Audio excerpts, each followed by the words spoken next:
Shoulders are not supposed to be weak, even though most people have weak shoulders that constantly cause them problems. Well, my experience with my shoulders is they used to sublux all the time, especially when I was playing volleyball, serving in tennis. Anything overhead would cause the shoulder to sublux, which is basically when it pops out and back in. It does not feel good, and it basically takes you out of the game. For clients, they just wanted to do basic things. Reach the top shelf, lift their grandkids above their head, throw a ball with their shoulders. There's a lot of different things that their shoulders just weren't able to do, and they maybe were able to do it. Sometimes they would tell me, yeah, I can do it, but I'm worried that one time it's gonna pop or something's gonna tear in there and then it's not gonna have the ability. So the basic movements of the shoulder being up, down to the side. Ooh, let me do it over here. Being up, down the side, even internally rotating, externally rotating. There's a lot of different movements. It nearly has 360 degrees of motion because the socket looks like this. So the shoulder can move around quite a bit. This video will go over the 5 basic shoulder movements that I use to get people from shoulder pain to getting out of it. So let's get started and understanding why the shoulder has so many problems. So the shoulder, as I said, got the socket here. This is the humerus. This is the socket. And it's supposed to be in the center of it and move around nice and easily. Let's say these 4 fingers is the pec, and this thumb is kind of the back, or where the scapula wraps in. When the chest and the shoulders and the anterior part of the shoulder, it's really tight, it pulls the shoulder joint forward. So you're rotated in. You see this posture all the time for people. It actually is even more popular in like bodybuilders that walk around like this. They're just waiting for their shoulders to break. And if they did anything fast and overhead that was athletic looking, their shoulders probably would break. So they're over this way. The posterior chain, the back, is really weak, but because it's so stretched out, it's also tightened up to the point that it doesn't stretch out anymore. And the body does that to make sure that it doesn't keep just folding over and over and over. So it's a protective mechanism that you're stretched out but also tight. And we want to gain activation there so the shoulders can start activating back and open up the chest and front portion. So this video will primarily go over activating the back of the shoulder into the back and scapula area to create as much activation to get your shoulders into this position as much as possible. We're gonna keep building it up. All the different angles, you'll find which is the weakest, and then that's one that you probably should do the most while continuing to build the other one. So the first one is gonna be paratials. There's 2 variations that we're gonna do for this. I'm gonna use my right arm to show you that even after breaking my clavicle, it still works. So hand down, feet up, and the reason why is you want to make the rotation, the anti-rotation into the shoulders, or lifting the feet up so you can't stabilize with the feet. Then head is on the arm. We're looking at our fingertips, and then we are lifting up and holding. First version is going to be 8 seconds. Hold, trying not to let the body torque too much. It's going to torque a little bit, but most of the load is going to go into the shoulder. And then controlling down. And then if we're doing 3 reps, we're going to go right back up once it hits the ground. 8, 7, 6, 5, 4, 3, 2, 1. As you can see, a really good counter. Then we do another one if we're doing 3 reps. That's normally where I have people start. 8 seconds, 3 reps, then you go to the other side. The next level to that is gaining a heavier weight. And just so you know, most of the time when I have clients start with this, they're doing no weight to 3 pounds. So you can easily build this up as you're seeing, but it's quite difficult because there's so much rotation and torque. From here, this is going to be challenging for me, but I like to show you like it's supposed to be a little shaky. So 20 pounds, holding everything nice and tight, looking at my fingertips, and then 2, 1. So this would be too heavy. If I had a client do this, I would drop the weight because my back knee is coming off. It's too much rotation. So let's see if I can do it again. Yep, too heavy. But that gives you the idea. We're going 2 seconds on the second level.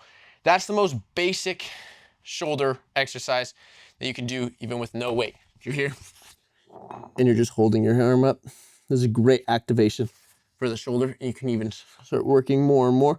What you want to avoid is this or that, but just keeping everything nice and flat and then feeling the shoulder flex. The paratial, that is the first of 5 exercises.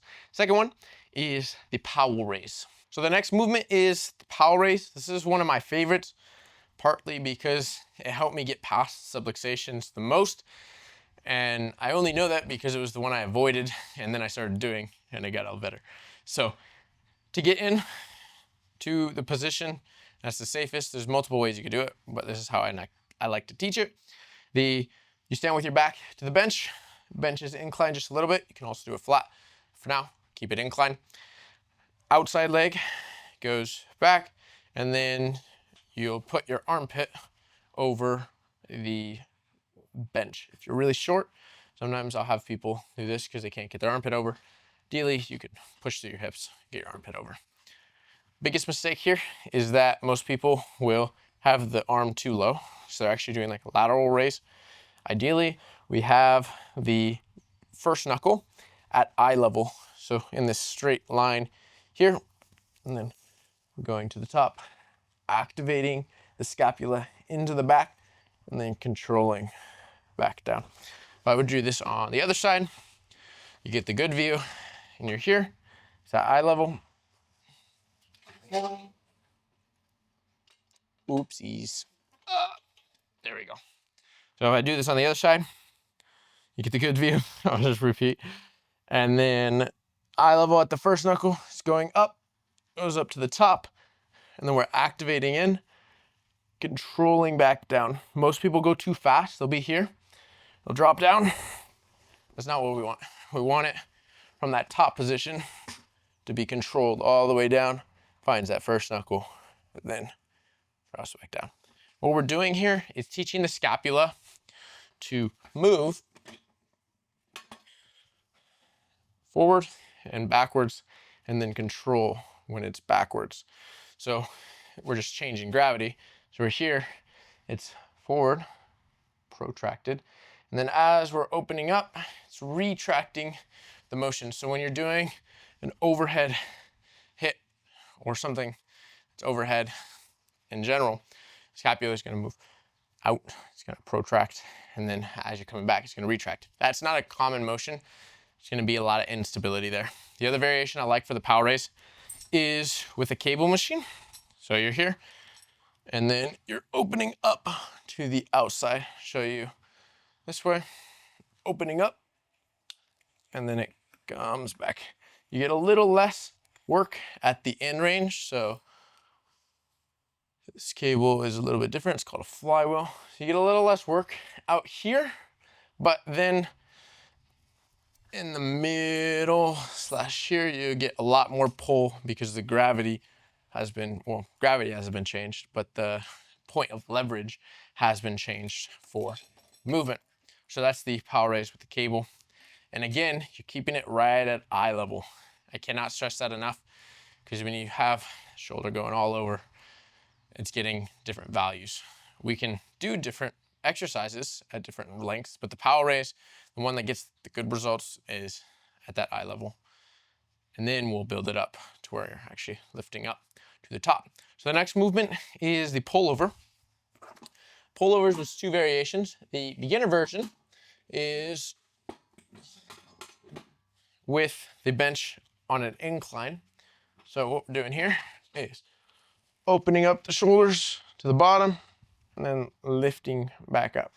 A lot of the time, the biggest problem for people's shoulders, they're pushed forward too far. So this anterior front portion, biceps to the anterior deltoid front of the shoulder into the pec, is really tight. It's pulling you forward, and then you get stuck right here. to fix that, you can pull the shoulders down into the bench, squeezing the scapula together, and it will open up a lot more range. So just to give you the example, if I'm pushed forward, this is how far I can go without, right about there. The shoulders actually lock up, like they don't know what to do. But if I pull back down and then open up, there's quite a bit more range. So that's what we're looking for. And these can get quite heavy. I just have the 10 for the demonstration. We're building a strength. Most of the time I'll have people start with 5s or 1-5 because the shoulders are so sensitive in that range. The other variation to this that I really like, it works the spine just a little bit more, is the cross bench pullover.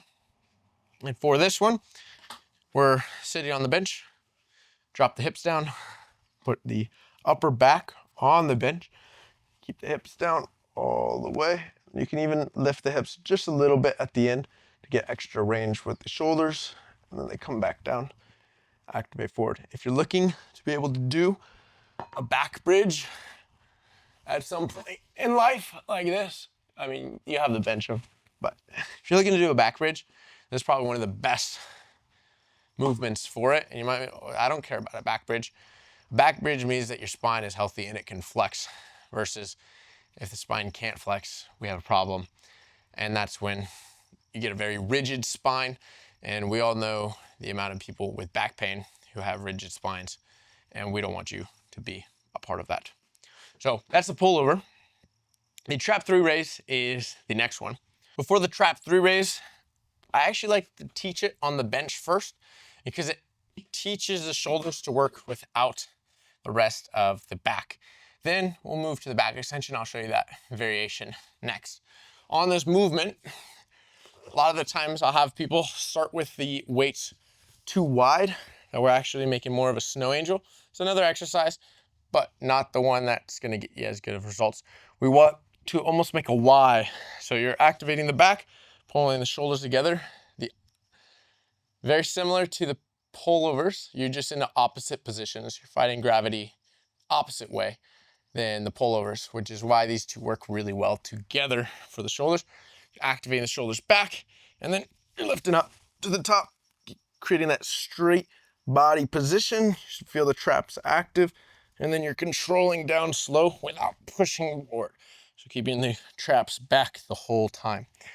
Doing that motion, pushing forward, is actually way more difficult than keeping them back. But a lot of the time, our body doesn't like to stay back. I was explaining in the beginning. So we have to teach it to do that, which makes us much, much stronger. Again, this movement can be adapted to train the spine a little bit more. So if we're doing the trap 3 raise on a back extension, the whole posterior chain has to activate to keep you stable. As you go up, find that straight position, and go back down. Not a better or worse exercise, just a different variation than the bench. Again, I like to teach it on the bench first. So to do that, feel the scapula start to rotate. They kind of rotate down like that, and then your arms are up, and then as your arms come back down, they rotate in. So yeah, just gotta make sure. Sometimes I explain stuff and then I'm like, make sure that my scapulas do that. Yeah, they do. So the scapula rotates down in, kind of rotation that way, and then it's flared, not flared, but pushed out, and then it rotates back around as you come back down. If the scapula is not doing that, which for most people who can't lift their arms above their head, the scapula does not do that, you will get locked up with your shoulders. So these motions, specifically the pullovers first, will teach you to unlock that, let all of this stuff open up in the front, and then have the back start to activate. The last shoulder movement for this video that I use all the time for my shoulders. These are the base of what I use to fix my clavicle. So I might have mentioned that a little bit, but not specifically. When I broke my clavicle, I did a lot of variations of these that were regressions to get my shoulders start doing these motions, get the basic motions of the shoulder back, and then I could add weight and start to do these ones. And then I even did ones that are more advanced to get it to the point where I could do handstands and things like that with the shoulder and not have the fragility that normally comes when you shatter something in 4 pieces. So you're here, external rotations. Rotating down, we want the whole body to be locked in other than the shoulder, and then the elbows even locked in. So it's really just the shoulder moving, going down to the bottom, feeling a little bit of stretch back here, and then you're gonna reactivate the muscles right about in the scapula. So pull down. A lot of the time, people will feel it in the front of their shoulder. This is because when you're in internal rotation, which is here, if the back is really tight, it doesn't let the front open up, and the front is also really tight. So you get this kind of tug of war between the sides of the shoulder. As you get stronger, you'll be able to keep the shoulder back, which creates more space for the front to rotate in. And that way, when you rotate out, you now have, like, there's plenty of space here, and then it gets tight. So if I'm pushed forward, just to give you this example, if I'm pushed forward with my shoulder, it's hard to fake now because the shoulder knows how to work, but it gets tighter as I go through here. And in the past, this would cause a lot of pain. If I'm pushed forward, now I'm pulled back, the shoulder's in the proper position, there's some stretch going on, and then I'm activating back up. So again, slow down. And this one, you can actually go fast up. Gets the external rotators active. For people who can't throw a ball anymore or it hurts to throw, this movement will be very weak, but very important for you to build the strength in, because the external rotators are what hold your arm on when you release the ball, which when your arm doesn't stay on very well, it sends pain signals, of course, and it freaks out your body. So we want to build those stabilizers and security system basically for your arm up so it doesn't put as much tug on the shoulder joint, elbow joint, and everything in between. So I hope you enjoyed this video. This is the base of the shoulder exercises that I do. There's a lot of different variations, as I said previously in the video. So if you're curious about those, comment, because I'll make more videos on specific variations. I could make a whole video on each of these exercises with different variations. This is the base, so start here, build these movements, and then advance on. As you advance on, you become more and more resilient with your shoulders. And if you're curious on how to build this out into a program or things like that, I have a program pre-built in Strong and Mobile Community that you can then ask me questions on specific to the program, and there's going to be more and more levels to the shoulder ability that can build you out to where you're not having the pain. You're able to do all the fun games or daily activities that you want to be able to do. So I hope to see you in the community, and if not, just start with what's in this video and we'll build from there.